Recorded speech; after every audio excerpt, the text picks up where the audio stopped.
Вітаю ўсіх слухачоў Еўрарадыё. Студыі для вас працуе Зміцер Лукашук. Гэта сумесны стрым Еўрарадыё і Е-прамовы.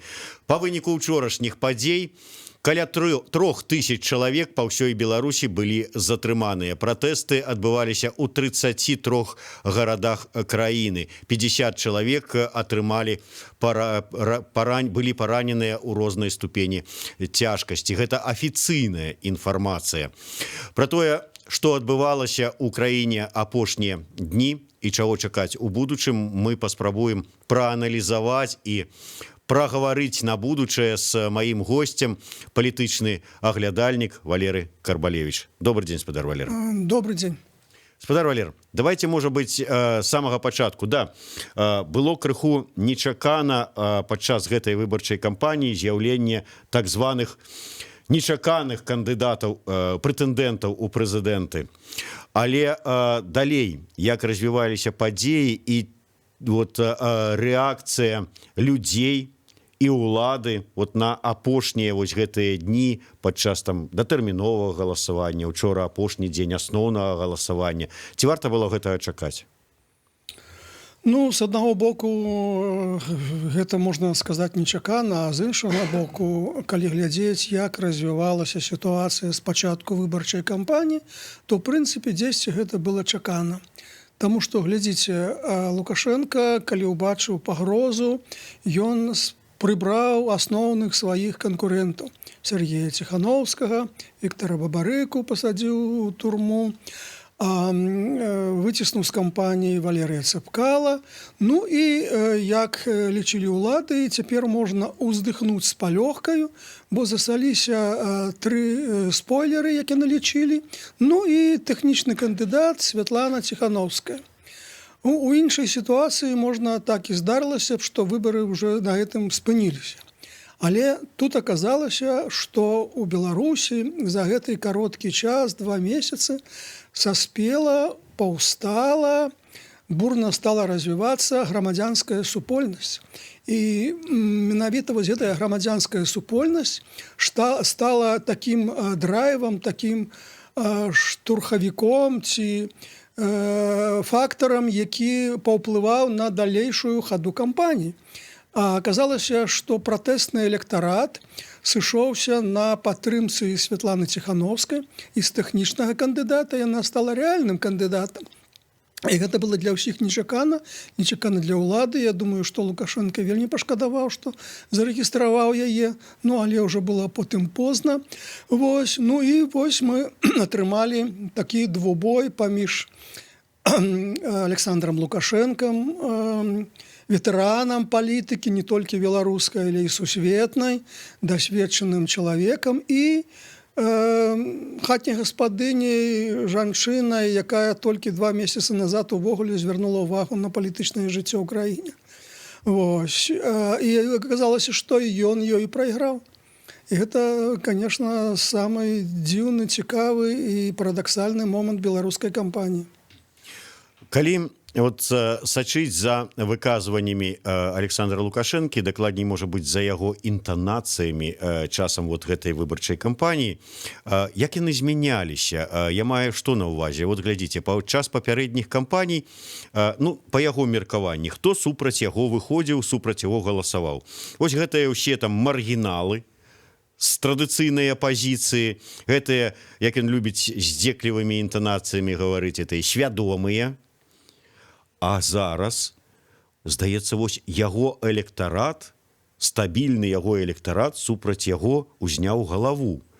Як гэта было ім успрынята? Можна было адсачыць гэта па яго інтанацыях, па яго прамовах? Спачатку ён не хацеў увогуле прызнаваць гэта, і мне падаецца, да самага апошняга канца на публічнай рыторыцы ён не прызнае ўвогуле існавання гэтага электарату, які выступае супраць яго. Памятаеце, у інтэрв'ю Гордона ён казаў, што супраць мяне заўсёды кожныя выбары галасуе 15-20%, так гэта і засталіся. Таму ён прынцыпова не прызнаваў гэтага факту. Але думаю, што насамрэч ён гэта ўбачыў, таму што вось гэтыя рэзкія дзеянні, гэтыя рэпрэсіі супраць апазіцыі, апанентаў, гэтыя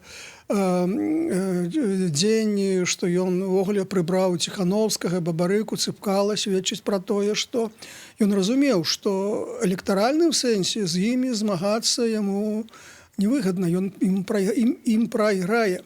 І таму ён іх прыбраў, то бок ягоныя дзеянні сведчаць шмат больш, чым ягоныя словы. Калі казаць пра рыторыку, бачыце, ён неяк перастаў зважаць увагу ўвогуле на электарат. Глядзіце, ён не рабіў ніякай агітацыйнай кампаніі, ён амаль не сустракаўся з насельніцтвам. Тыя выпадковыя сустрэчы, якія там падчас паездкі невялікай колькасці людзей, здаецца, падрыхтаваных, гэта не лічыцца. Ён сустракаўся з кім? З так званым актывам, з мясцовай наменклатурай, з чынавенствам, таму што ён разумеў, што ад яго залежыць вынік выбараў, ад таго, як яны будуць кантраляваць выбарчы працэс, як яны будуць кантраляваць участковыя камісіі, залежаць тыя вынікі, якія будуць агучаны. Таму ён менавіта да іх апеляваў, з актывам усіх абласцей сустрэўся, потым было пасланне, дзе таксама сабралася ўсё чынавенства з усёй краіны. А потым пачаў ездзіць па вайсковым часткам, ну і яшчэ сустракаўся з журналістамі дзяржаўнымі, прычым у закрытым рэжыме. Хаця, здавалось бы, выбарчая кампанія, трэба сабраць вялікую, так сказаць, прэсавую канферэнцыю з усімі журналістамі і расказаць пра сваю праграму, але не. Сустракаўся толькі з дзяржаўнымі ў закрытым рэжыме, то бок некае такое адчуванне, што ён вельмі асцерагаўся народу, рэальнага народу. І гэта сведчыць пра тое, што ён сапраўды разумеў тую сітуацыю, якая склалася. І калі казаць пра ягоную праграму, то, ў прынцыпе, праграма такая вельмі простая. Першая – гэта абарона незалежнасці і абарона ад Расіі, таму што ягоныя апаненты па ягонаму сцэнарыю павінны былі быць аб'яўлены расійскімі агентамі. Таму ён патрыот, а ўсе яго праціўнікі калабаранты. Але гэтая тэма не спрацавала зусім. І другі тэзіс – ніякіх пераменаў не будзе. Тую палітыку, якую я праводзіў, яна была правільная і не варта яе мяняць. То бок ён нават не прапаноўваў некую перспектыву, некі праект будучыні, як это ввогуле рэкамендуюць усе паліттэхнолагі. Людзі галасуюць не за сённяшняе, не за ўчарашняе, а за будучае. Лукашенко нават не спрабаваў элементарныя рэчы рабіць, якія патрэбна рабіць усякаму кандыдату прэзідэнту. Ён рабіў стаўку на голую сілу і працягвае гэта рабіць. Калі ўжо загаварылі пра гэты новае абуджэнне грамадзянскай супольнасці, кожныя прэзідэнцкія выбары, мы ўжо як дасведчаныя назіральнікі за такім палітычным жыццём нашай краіны, ведаем, што гэта ўсё звычайна завяршаецца нейкімі акцыямі пратэсту, так званай плошчай, ці такое слово, якое вельмі чамусьці цягне Лукашенка, майданам. Але кожны раз былі лідары, былі тыя кандыдаты, якія вызначалі нейкі фармат, якія казалі калі, дзе, у колькі. І плюс ўсё ж такі палітычныя структуры, нейкія актывісты, больш-менш арганізаваныя. Усё так адбывалася. Зараз этого нічога не было. І атрымліваецца, што не было ні лідара, які на што-то намікаў хаця бы, а не заклікаў. Не было ніякага плана дзеянняў. Ці не правала гэта, ці не падстава гэта людзей з боку, у дадзеным выпадку, гэтых кандыдатаў? Бачыце, гэтыя кандыдаты ні да чого не заклікалі.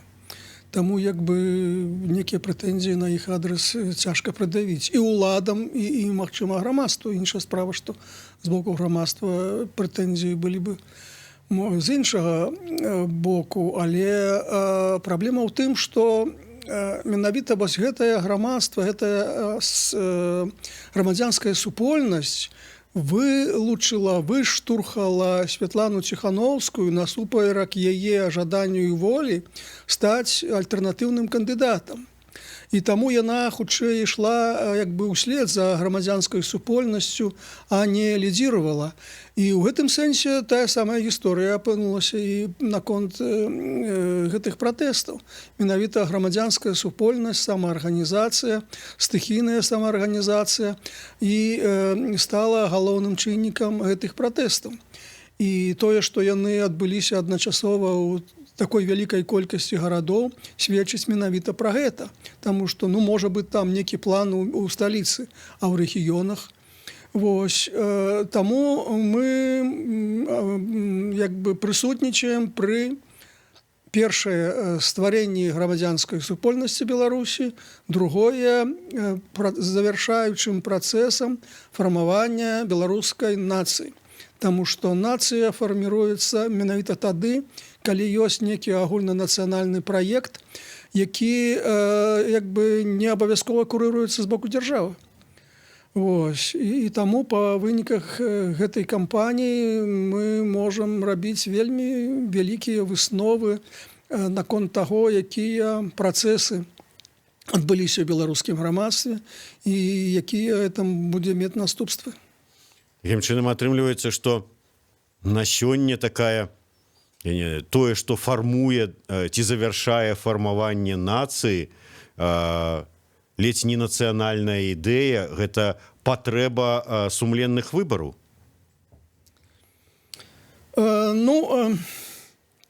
Патрэба сумленных выбараў, патрэба перамен, патрэба змены кіраўніка дзяржавы. Это стала тым чыннікам, тым триггерам, які спрыяў вот этому працэсу фармавання нацыі і грамадзянскай супольнасці, пра які я казаў. А калі казаць увогуле пра гэтыя пратэсныя акцыі, так сапраўды яны, можа, ў Менску і не самыя масавыя, але калі казаць па краіне, то самыя шырокія. З іншага боку, сапраўды, вось гэта самаарганізацыя людзей, стыхійныя працэсы. З аднаго боку, гэта стварае пэўныя праблемы для сілавых структураў, таму што калі гэта размеркавана, разгрупована па розных канцах горада, на то, як бы сілавым структурам пэўная цяжкасць, з кім тут змагацца. Але з іншага боку, тое, што вы сказалі, сапраўды адсутнасць адзінага плану, адзіных патрабаванняў, адзіных задач, адзінага кіраўніцтва, адзіных лідараў, гэта сапраўды праблема.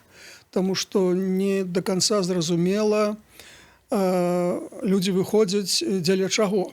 То бок, людзі выходзяць дзеля таго, каб што?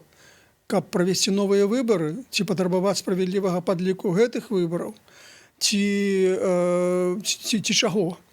Вось, і зноў жа, так сказаць, вось мы робім гэта дзеля таго, каб, а які наступны крок, які наступны алгарытм, то есть нічога, то бок нічога гэтага няма. І ў гэтым сэнсе гэта дрэнна для акцый, для іх, так сказаць, выніковага, для іх выніку. Мы шмат разоў чулі пра тое, што калі выйдзе там 200, 500 тысяч, а то мільён на плошчу, то сілавікі складуць свае шчыты, яны не пойдуць супраць народа, і тады вось будуць змены, там сцены рухнуць, як спяваецца ў той жа песні папулярнай зараз. Атрымліваецца, калі прыняць такі тэзіс за тое, што так і руйнуюцца аўтарытарныя рэжымы, то учора мы страцілі свой шанец? Прабачце. Бачыце, учора не выйшла не 500 тысяч, не мільён, а значна менш. І ў гэтым праблема. То есть большасць беларусаў гатовая прагаласаваць супраць Лукашенка, але абараняць свой выбар, абараняць сваю перамогу, гэтая большасць не гатовая. Вось у гэтым праблема. Другі момант, бачыце, паўстанне мас паўстанню мас не спадарожнічае раскол наменклатуры. Крызіс вярхоў. Вось гэтага няма. Мы бачым, што ўвесь дзяржаўны апарат дэманструе лаяльнасць кіраўніку дзяржавы. Больш да таго, дзяржаўны апарат актыўна ўдзельнічае ў рэпрэсіях. Дзяржаўны апарат, дзяржаўныя структуры актыўна ўдзельнічаюць у, скажам, фальсіфікацыях, тыя ж настаўнікі, выбарчых камісіях і так далей. Таму пакуль сілавыя структуры, пакуль весь дзяржаўны апарат дэманструе лаяльнасць Лукашэнку, цяжка разлічваць на нейкія перамены. І з другога боку, я думаю, што гэты дзяржаўны апарат і сілавыя структуры маглі б задумацца над сваёй місіяй, калі б сапраўды на вуліцы выйшла хаця б 100 000. Можа быць, крыху пра наступствы учорашняга і папярэдніх дзён. Калі прыгадаць ужо той жа самы 2010 год, то за ім пасля былі такія даволі жорсткія рэпрэсіі. Я нават зараз не пра судовыя працэсы над удзельнікамі плошчы 2010, а і потым фактычна было вынішчанае палітычнае поле, партыі ўсе гэтыя там пракаціліся па іх катком, па грамадзянскай супольнасці пракаціліся катком, вынішчалі апазіцыю. А зараз рэпрэсіі, усе кажуць, што хутчэй за ўсё рэпрэсіі будуць. А каго будуць рэпрэсаваць? Палітычныя партыі, якія фактычна і не ўдзельнічалі ні ў этой выбарчай кампаніі, ні ў учорашніх пратэстах. Супраць каго? Супраць народа?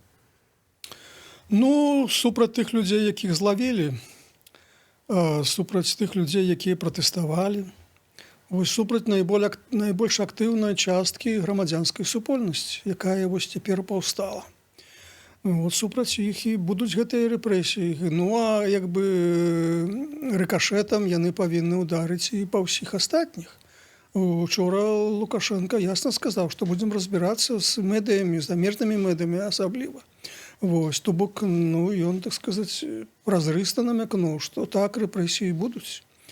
Рэпрэсіі будуць, што ж, і Лукашенко атрымаў цяжкую псіхалагічную траўму ад гэтых выбараў. І, зразумела, траўмаваны чалавек, ён будзе помсціць тым людзям, якія гэтую траўму нанеслі. Не думаю, што ён пасадзіць Святлану Ціхановскую, бо яна вядзе сябе ціха і асабліва ні да чаго не заклікае. А тыя, каго зараз злавілі, хто затрыманы, магчыма, будуць ім шыць крымінальнае злачынства. І плюс актывістаў, бачыце, большасць сяброў штаба Ціхановскай затрымана. Так што, агонь па штабам. Ці чакаеце вы, што застануцца ў палітычнай гульні далей усе гэтыя людзі, якія нечакана прыйшлі ў палітыку, пачынаючы ад 3 грацый і працягваючы тымі людзьмі, якія каля іх пачалі збірацца апошнімі днямі? Калі б на свабодзе засталіся ці так ці інакш удзельнічае ў выбарчай кампаніі Сергей Ціхановскі, Віктор Бабарыка, Валерый Цыпкала, то я б сказаў бы, што хутчэй так, чым не. А з улікам таго, што яны выключаны з гульні, Цыпкала заявіў, што не вернецца ў Беларусь, то я з цяжкасцю уяўляю, як тая ж Святлана Ціхановская можа застацца ў палітыцы і працягваць палітычнае жыццё, палітычную барацьбу, бо яна зусім не палітык. Яна стала палітыкам логікай палітычнага працэсу. І гэты палітычны працэс закончыўся, спыніўся з канцом выбарчай кампаніі. Таму, шчыра кажучы, я не думаю, што ёсць некая сур'ёзная палітычная перспектыва у гэтых прыгожых жанчын. Іншая справа, што сапраўды узнікае праблема, як захаваць гэты пратэсны патэнцыял, як яго каналізаваць у нейкія практычныя дзеянні. Вось. Гэта праблема, дарэчы, заўсёды ўставала пасля кожнай прэзідэнцкай кампаніі. І кожным разам гэтая праблема не была вырашана. Згадаем, як Міленкевіч спрабаваў стварыць рух за свабоду. Вот. Ну, стварыў рух, але гэта стала адной з яшчэ адной палітычнай партыі апазіцыйнай, не больш за тое. Вось. Ну, што атрымаецца гэтым разам? Цяжка сказаць, але гэта сапраўды праблема існуе. І, дарэчы, Бабарыка спрабаваў гэтую праблему вырашыць з дапамогай гэтай ідэі рэферэндума. Вот. Ідэя такая хілая, як мне падаецца. Ну, але хоць нешта думаў пра будучае, але цяпер я не ведаю, каму пра гэта думаць. Атрымліваецца, што калі не будзе нейкіх такіх людзей, якія будуць нейкім чынам прапаноўваць, што рабіць, як рабіць, ці даваць арыенціры хаця бы, то і гэты працэс фармавання нацыі і абуджэння грамадзянскай супольнасці, пра які мы з вамі на пачатку гаварылі, ён спыняецца?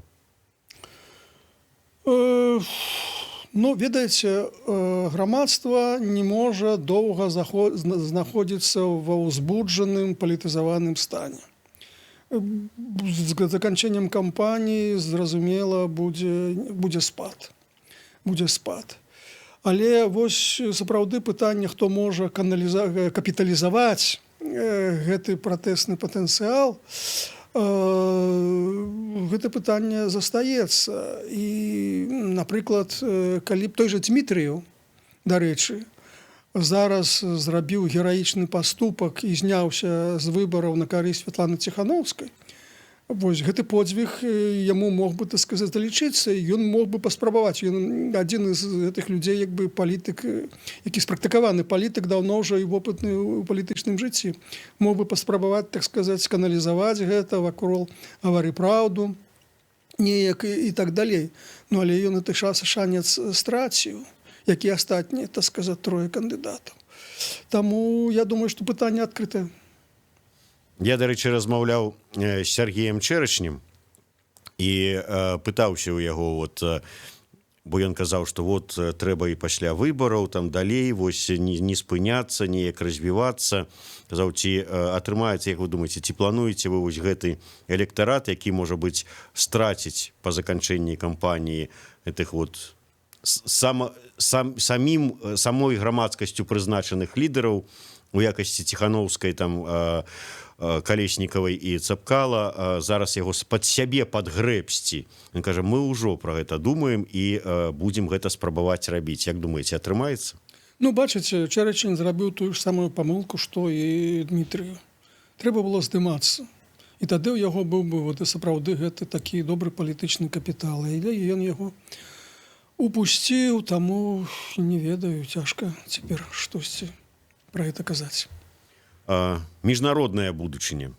Зараз ужо пашлі размовы пра нават надзвычайны саміт ЕС па дачыненні, пытанне Беларусі разгледзець.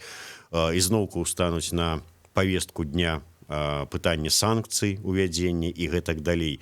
Па-першае, чаго чакаеце? І, па-другое, такое больш пахаладанне, а можа нават і больш жорсткае слово можна ўжыць адносінаў з Захадам, ці падштурхне? У які бок падштурхне наша кіраўніцтва?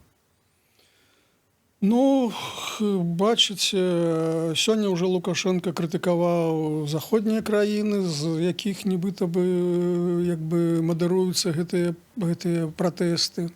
А з іншых...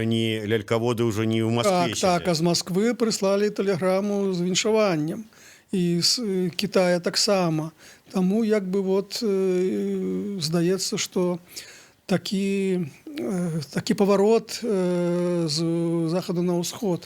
Але я думаю, што вялікіх пераменаў не будзе. Я не думаю, што далей заяваў рэзкіх, магчыма, нейкіх рэзалюцый дойдзе справа. Я вельмі скептычна ацэньваю перспектыву ўвядзення санкцый. Таму што, напрыклад, я цяжка ўяўляю, што Венгрыя напрыклад, прагаласуе за санкцыі, а ў прынцыпе па гэтаму пытанню патрэбна аднадушча, кансэнсус краінаў еўразвязу. Што тычыцца ЗША, ну зараз там не да Беларусі, тым больш, што вот новы чарговы амерыканскі танкер уже з нафтай прыйшоў у Клайпеду, і вот-вот прыедзе новы амбасадар, таму як бы на тле паляпшэння адносін псаваць іх за беларускіх выбараў. Ну, таксама цяжка ўявіць. Ну, а што тычыцца адносін з Расіяй, я думаю, што яны вернуцца да таго стану, з якім яны пачыналі да пачатку кампаніі. Я думаю, што у Маскве разумеюць, што ўся гэта антырасійская рыторыка і антырасійскія дзеянні, гэта гісторыя з вагнераўцамі, ўсё гэта звязана з унутрыпалітычнымі працэсамі, з перадвыбарчай кампаніяй. І таму як бы да гэтага ставіліся так спакойна, і думаю, зараз выбары закончацца, і працэс нармалізацыі вернецца. Я думаю, што вернуць «Газпрому» і яго банк, вызваляць гэтых вагнераўцаў. Ну і ўвогуле, так сказаць, зноў будуць звычайныя адносіны, ну, як заўсёды канфліктныя, таму што канфліктныя скандалы в беларуска-расійскіх адносінах – гэта норма. Ну, але не больш за тое. Мілыя б'юцца, толькі цешацца. Ну, да? так. Але колькі размоваў мы чулі. Ай-яй-яй, як вот Лукашенко фактычна тут даў плявуху Пуціну такімі сваімі дзеяннямі, такімі сваімі заявамі, і гэта і вагнераўцы, і там і лялькаводы у Маскве, якія сядзяць там ледзь не на самым версе. Такая антырасійская рыторыка і гэтак далей. Маўляў, вот зараз-то Пуцін можа быць і не да выбараў, але пасля выбораў ён рахункі выставіць. Вы лічыце, што не выставіць? Ну, я не выключаю, што дзесьці падчас нейкіх перамоваў Лукашенко сказаў Пуціну: вы не звяртайце ўвагу на нашу перадвыбарчую рыторыку. Это так. Это для электарата беларускага. Так што махніце рукой на это і ўсё.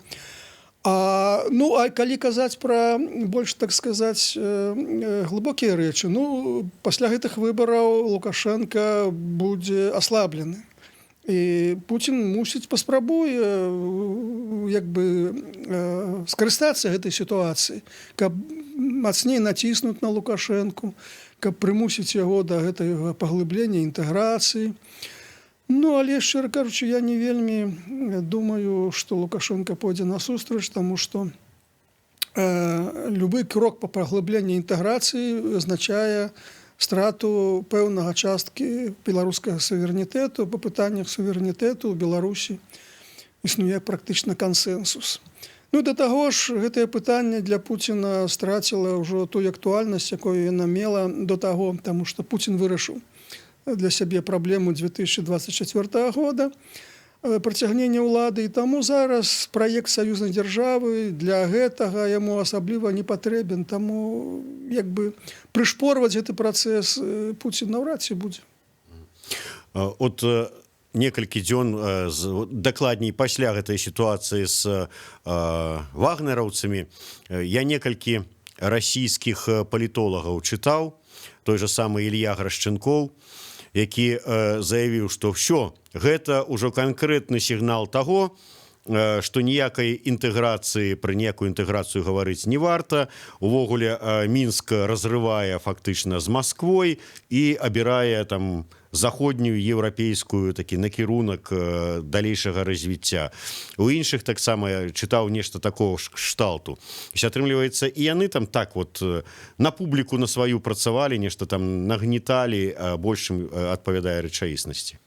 Ну, мне цяжка каментаваць розных расійскіх палітолагаў. Тут не каментар, а пра тое расійскіх палітолагаў, пра тое, наколькі верагодны быў бы, калі б вот ўсё ж такі 9 жніўня скончылася больш-менш мірна, без усяго, без гэтага, яшчэ невядома, што сёння будзе, што сапраўды, можа быць, пайшоў бы там нейкую там заходнюю арыентацыю абраў. Не, заходняя арыентацыя з Лукашэнкам Беларусі немагчыма. Лукашенко не можа перакінуцца ад Расіі на захад, у яго дрэнны бэкграунд, у яго дрэнная крэдытная гісторыя, і па-сур'ёзнаму казаць пра некую інтэграцыю Беларусі ў еўрапейскія працэсы наўрад ці выпадае.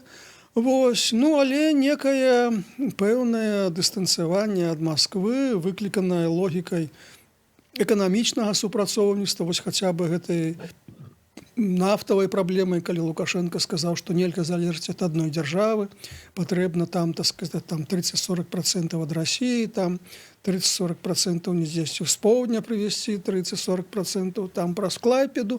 Ну, вось гэтае рашэнне, калі яно будзе рэалізована, ну, сапраўды, гэта пэўная дыстанцыя ад Масквы і пэўнае супрацоўніцтва з краінамі Захаду. Вось, было б. Ну, але цяпер я не ведаю, што ўсяго гэтага будзе, хаця, вось, я паўтараю, амерыканскі новы танкер у Клайпедзе ўжо ёсць. Такім чынам атрымліваецца, што, ну, вот зараз, да, там, трэба ж неяк там адрэагаваць, рэпрэсіі нейкія правесці, ну, правядуць, вот, галовы, якія там вытуркнуліся вышэй за іншых, ну, так, падраўняюць каточкам, і далей вернемся ізноўку да такого звычайнага беларускага статус-кво? Ну так, пры добрым розуме, пры добрай логіцы можна было б цяпер пасля выбараў увогуле ўсіх вызваліць, усіх тых палізняволеных, уключаючы, так сказаць, і Ціхановскага, і Бабарыку.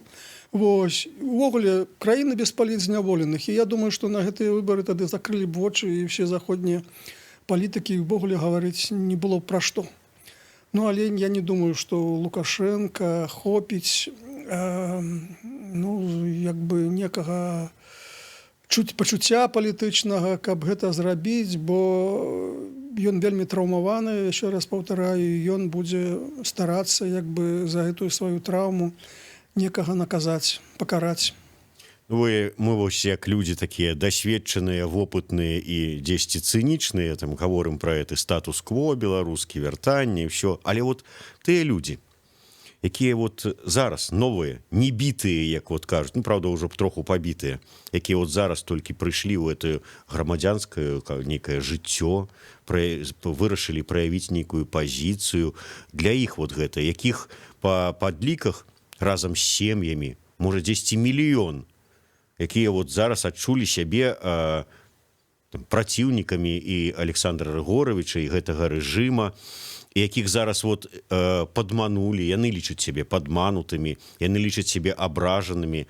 Гэта мы-то прывыклі, што нам там как бы асабліва не зважаюць улада на нашыя там правы і ўсё астатняе, а яны ж так пакрыўджаныя, як это так? Нас вот не прыслухаліся да нашага меркавання, мы ж тут з самымі найлепшымі пачуццямі. Што іх чакае? Эміграцыя? Ну, па-першае, іх больш, чым 1 мільён. Калі лічыць па тых участках, дзе перамагла Святлана Ціхановская, то іх шмат. Вось. Гэта будзе траўмаваны соцыум, траўмаванае грамадства і траўмаваная ўлада.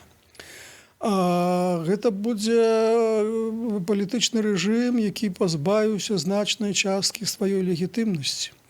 Легітымнасць выбараў, легітымнасць Лукашэнкі, ўлада Лукашэнкі, легітымнасць рэжыма цяпер вельмі сумнівная.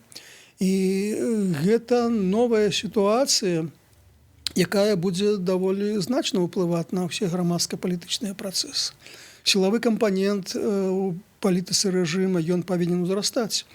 Вось, таму што фактар даверу знік ці вельмі знізіўся. Вось, і гэта будзе іншая прырода палітычнага рэжыму з усімі наступствамі. І адносіны Лукашенка з наменклатурай, думаю, будуць мяняцца. Бо Лукашенко лічыў наменклатуру толькі суб'ект, інструментам, сродкам у сваёй палітыцы. А цяпер, падчас гэтых выбараў, наменклатура становіцца суб'ектам палітыкі. І гэта значыць, узнікае канфлікт паміж персонай Лукашенка, класічным персаналісцкім рэжымам, і той наменклатурай, якая пачне прэтэндаваць на некую больш значную ролю, чым яна дасюль гуляла. Вось, таму я думаю, што гэтая кампанія падштурхнула значна якія палітычныя працэсы, якія мы бачым ужо пасля выбараў. Дзякуй вялікі. Будзем назіраць і як грамадзяне, і як палітычныя аглядальнікі за гэтымі палітычнымі працэсамі. Валерый Карбалевіч, Зміцер Лукашук, сумесна з Трым, Еўрарадыё і Е-прамовы. Слухайце і глядзіце нас.